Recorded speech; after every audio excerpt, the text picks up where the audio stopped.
はい、皆さんこんにちは。はるくん。はい。何ですかこのひときわ存在感を放つ車は。やば、何これ。これはもう名車です。まごうことなき名車。1973年式です。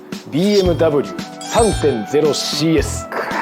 来たすんごいのが来ました、はい。でこちらの車両やはりね歴史的な車両ですよ。昨今の旧車ブーム、クラシックカーブームにおいてね、古ければ価値がある、そういうものでもないじゃないですか実際のところ、そうですね。価格が高くなってる、価値が高まってる車両とそうでない車両、同じ50年前の車でも全然ばらつきがある。これの違い何かというと、大きいのはやっぱ歴史だと思いますよ、はい。その車が持つヒストリー、エピソード、そういったものをどれだけ持ってるかによってやっぱ需要がね全然違ってくるので、はい。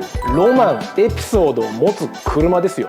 BMW、 同じドイツでねメルセデスという強力なライバルがいます。切磋琢磨してこうやってたわけですよ。はい。途中で BMW は経営危機に陥りました。ちょっと厳しくなっちゃったんですよね。そんな中で BMW が取った戦法っていうのはコンパクトカーに移行したんですよ。はい。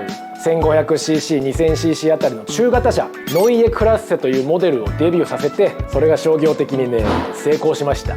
で後の2002、超名車ありますよね。ありますね。あの辺りが生まれることになるんですが、それで完全に息を吹き返した BMW、 やっぱりねメルセデスの牙城である高級車路線に食い込みたかったんですよ。エンジンもボディサイズも大きくして復活させていった時の車がまさにこれ 2500cc、2800cc とねどんどん車格もエンジンも大きくしていってたどり着いたのがいわゆるシルキー6と言われる BMW の直列6気筒、しかも 3000cc のパワフルなエンジン、そして高級車らしいこの佇まい、見た目ですよ。はい。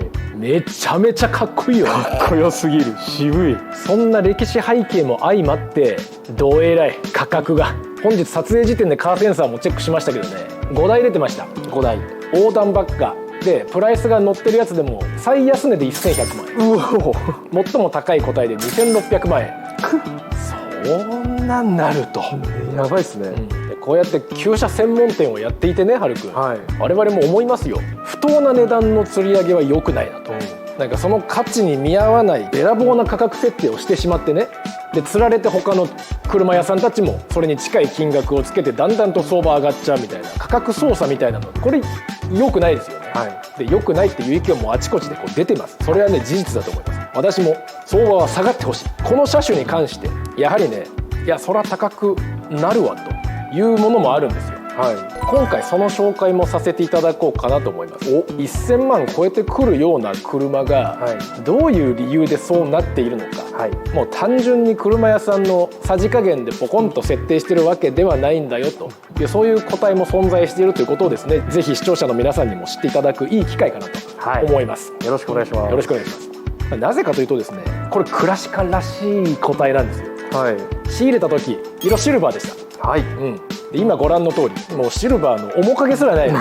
もちろん全塗装もうがっつりとやらせていただいたんですが、この車は正直どうだ、ご制約いただいてから優に1年以上整備させていただいてます、はい。まだ納車できていません。なぜそういうことが起こるかというと、部品ですよ。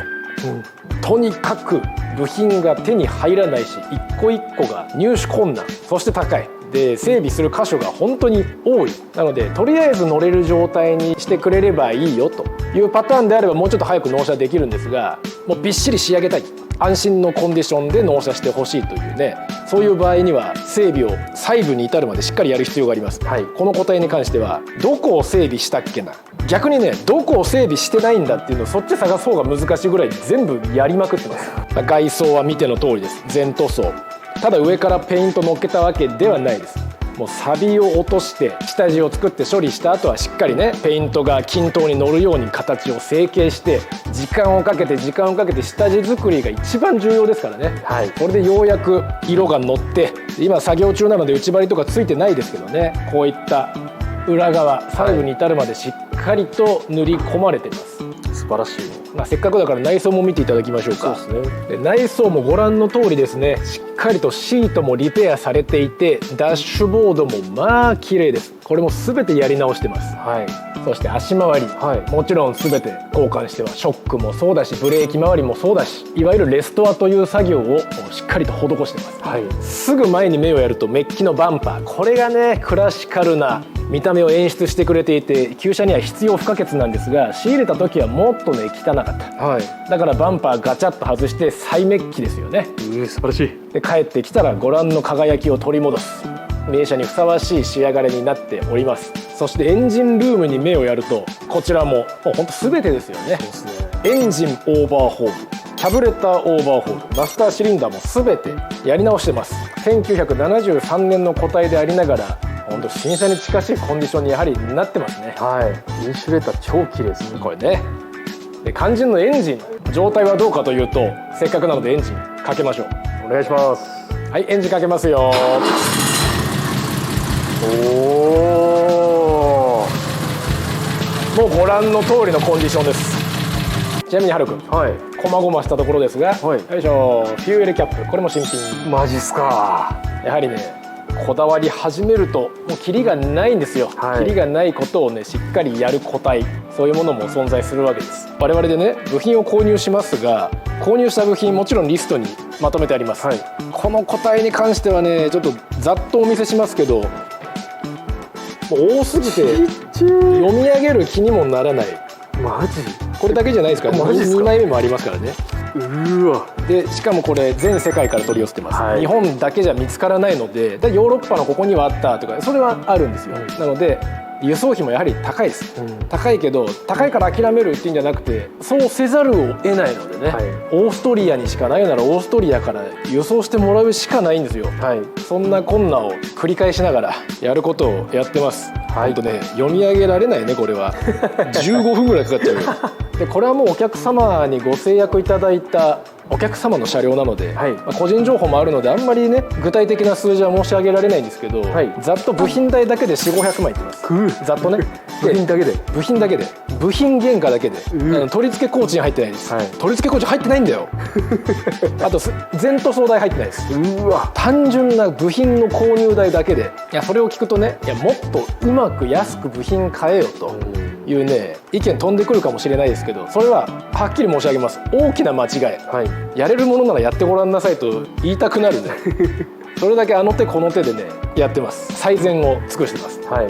でもはるくんね、はい。金に糸目をつけずって言ったら言葉悪いけど、かなりいくなっていう内容じゃないですか。いくなですね。そこまで買うんだね、これができるって幸せなことなんですよ。はい。なぜかというと、我々素敵な車をきれいに仕上げるの嬉しいじゃないですか。嬉しいですね。お客様ももちろん嬉しいです、はい。ただそれをできる車種とできない車種って明確に分かれてます、我々もベースは商売ですから、売れなければ仕上げられないんですよ。はい。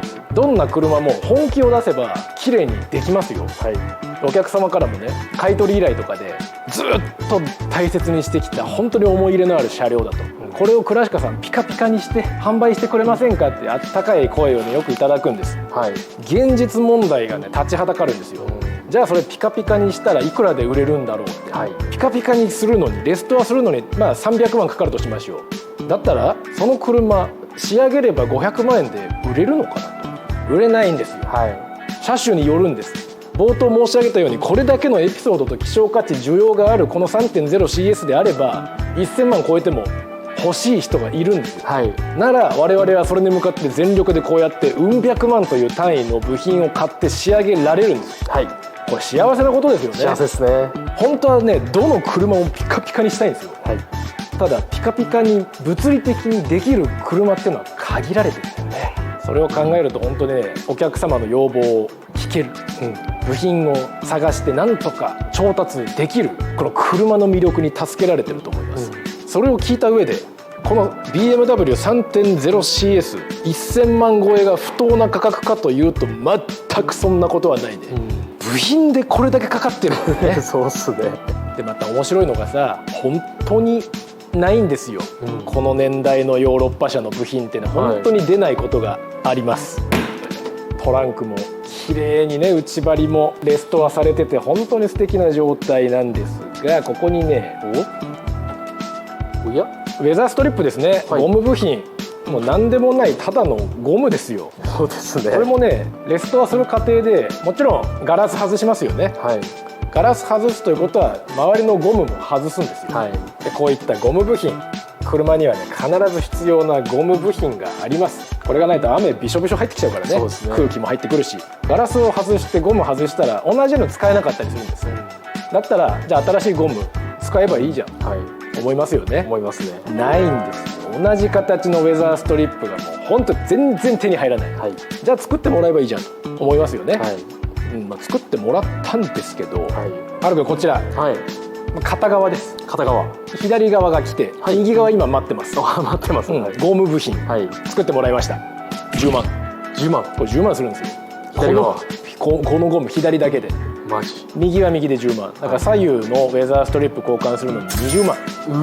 バカじゃないのってやっぱ思いますよね思うけど、ないものは作るしかないですよ、はい金型作ってそういうことですか。お金かかります。もちろんかかりますね。だからホームセンターとかでねゴム買ってとりあえず水をなんとなくしのげればいいやっていう、そういうなんか DIY 的な応急処置もあるけども、はい。それとなく合いそうなウェザーストリップを流用する、それももちろんね方法としてはいいんですよ。ただ1000万超えの車にやることかっていう部分もやっぱあります、はい。だったら費用かかってでも当店の利益を削ってでもですね、こうやった純正品しっかりピタッと合うものをね探していく。ほらお金かかるよレストアって。かかりますね。旧車のレストアはやっぱ尋常じゃないですね、はい。ないんですもんね、もうね。でまたこれだけね世界中から部品を調達するとなると時間かかるね。かかりますね。なぜ1年以上かかってるかって、やっぱ部品の待ち時間が結構長かったですね。これは正直当店の課題でもあると思います、はい。待ってる間にこっちを進めて、もう完璧なねスケジューリングで効率よくやればもう少し早められるのかもしれないけども、そこは我々もまだまだ、ね、勉強が必要ということですよね、はい。で作業を進めれば進めるほど新しいね必要部品これ出てきますから。ただこうやって履歴をね一つ一つ蓄積してお店の知識として蓄えることによって、ここ交換するならこの関連部品が必要になる可能性あるから先回りして部品調べとこうとかね、そういう旧車屋さんとしてのさらなる上の動き、これがだんだんできるようになってきますので、はい。この個体 3.0CS にも大きな勉強をさせていただいていると思っております。逆に変えてない部品って言ったらこのナンバーのステイぐらいじゃないということで、はるくん、はい。今回お伝えしたかったのはこの BMW の 3.0CS という素晴らしい名車の、ある程度のストーリーというか、はい。それとこの整備の進捗状況、素晴らしい雰囲気、はい。これを視聴者の皆様にお伝えしたかったのが一つはい。で、もう一つが高いには高い理由があるということですね。その高価格帯での販売を実現できるっていうのはある意味幸せなことだということです、はい。500万円800万円1000万円かけても欲しいと思わせてくれる名車の存在、これは旧車屋さんとしてはありがたい。だって直していいんだもん、値段じゃないからね。車って愛だから、はい。100万円だろうが200万円だろうがね、愛情の大きさは価格には比例しないですからね。今ボロボロだけどこれをピカピカにしてよクラシカさん、そういうね悲痛の叫びというかよくあるのでね、それを全て分かりましたってレストアしますってできないのがね心苦しいところではありますが、それの理由といったところの説明にもなるんじゃないかと思いますので、非常に勉強させられる一台だなと思っております。はい。ちょっとでもいいなと思っていただいた方はチャンネル登録をして次回以降の動画もご覧ください。それではまた必ずお会いしましょう。店長とはるくんでした。まだ何も知らない